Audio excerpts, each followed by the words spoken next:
उस विधाता ने चींटी से लेकर विशालकाय हाथी जैसे जीवों का दाना पानी उसकी व्यवस्था के हिसाब से की है। उसमें विश्वास रखकर कर्म कर। जो तुझे नहीं दिख रहा है वो उसे दिख रहा है। द्रौपदी के स्वयंवर में जाते वक्त श्री कृष्ण ने अर्जुन को समझाते हुए कहते हैं, हे पार्थ, तराजू पर पैर संभल कर रखना, संतुलन बराबर रखना, लक्ष्य मछली की आंख पर ही केंद्रित हो, उसका खास ख्याल रखना। ये सुनकर अर्जुन ने कहा, हे प्रभु, सब कुछ अगर मुझे ही करना है तो फिर आप क्या करोगे? वासुदेव हंसते हुए बोले, हे पार्थ, जो आपसे नहीं होगा वह मैं करूंगा। पार्थ ने कहा, प्रभु ऐसा क्या है जो मैं नहीं कर सकता? वासुदेव फिर हंसे और बोले, जिस अस्थिर, विचलित, हिलते हुए पानी में तुम मछली का निशाना साधोगे, उस विचलित पानी को स्थिर मैं रखूंगा। कहने का तात्पर्य यह है कि आप चाहे कितने ही निपुण क्यों ना हो, कितने ही बुद्धिमान क्यों ना हो, कितने ही महान एवं विवेकपूर्ण क्यों ना हो, लेकिन आप स्वयं हर एक परिस्थिति के पर पूर्ण नियंत्रण नहीं रख सकते। आप सिर्फ अपना प्रयास कर सकते हो, लेकिन उसकी भी एक सीमा है, और जो उस सीमा से आगे की बागडोर जो संभालता है उसी का नाम विधाता है। उसी विधाता ने आपकी सारी जिम्मेदारियां ले रखी हैं, लेकिन आप हो कि सारी जिम्मेदारी खुद ही लिए फिरते हो। सारी दुनिया का बोझ आप अपने सर पर लिए फिरते हो, तो इसमें किसी का क्या दोष? हमें सिर्फ अपना कार्य करते रहना चाहिए। भगवान क्या कर सकते हैं या क्या करेंगे, ये गहरा विषय है।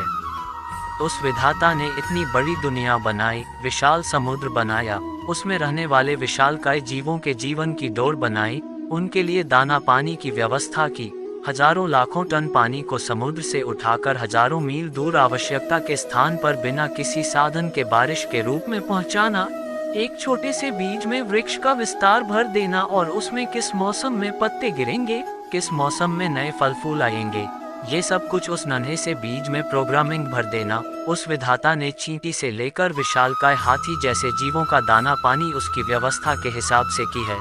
उसमें विश्वास रखकर कर्म कर। जो तुझे नहीं दिख रहा है वो उसे दिख रहा है। जो कुछ तुझे मिल रहा है वो तेरे भूतकाल का फल है, और भविष्य तेरे वर्तमान के कर्म के बीज पर टिका है। इसलिए परेशान और हैरान मत हो। जो कुछ मिल रहा है वो तेरे द्वारा ही किया हुआ कर्म का फल है, और उस विधि के विधान में सब नियत है। यहाँ राजा और रंग सब तेरे कर्मों का फल है। उसे किसी को राजा और किसी को रंग बनाकर कुछ नहीं मिलेगा। वो सब तेरे द्वारा बोए गए बीजों का ही प्रत्यक्ष फल है। वो सदा परम है। वो तेरे साथ अन्याय नहीं होने देगा, विश्वास रख। वो शुभ कर्मों में तेरे साथ है, बल्कि वो चाहता है कि तू शुभ कर्म कर तो मैं तेरी हर दुविधा हर लूं। समस्याएं ना आए ऐसा तो नहीं होगा, लेकिन वो अदृश्य रूप में शूली को कांटे के रूप में और कांटे को रुई के रूप में बदल रहा है। वो नहीं चाहता कि तुझे दुख दे। आखिर उसको क्या मिलेगा इससे? मन को थोड़ा स्थिर करके उसमें श्रद्धा रख। इधर उधर मत भटक। इंसान और उस विधाता में फर्क पहचान। उसमें पूर्ण विश्वास रख और आगे कदम बढ़ा। वो अर्जुन की तरह पानी को स्थिर करेगा, लेकिन पहला कदम तो तुझे ही उठाना पड़ेगा। महाभारत का युद्ध समाप्त खत्म हो गया था। पांडव जीत गए थे और युधिष्ठिर राजा बन चुके थे। जब पांडवों के परिवार में सब ठीक हो गया तो श्री कृष्ण ने निर्णय लिया कि अब मुझे द्वारिका लौट जाना चाहिए। श्री कृष्ण ने पांडवों को ये बात बताई तो सभी दुखी हो गए, लेकिन श्री कृष्ण द्वारिका लौटने का निर्णय ले चुके थे। सारी तैयारियां हो गईं। श्री कृष्ण रथ पर चढ़े और आगे बढ़ने लगे। उस समय कुंती उनके सामने खड़ी हो गईं।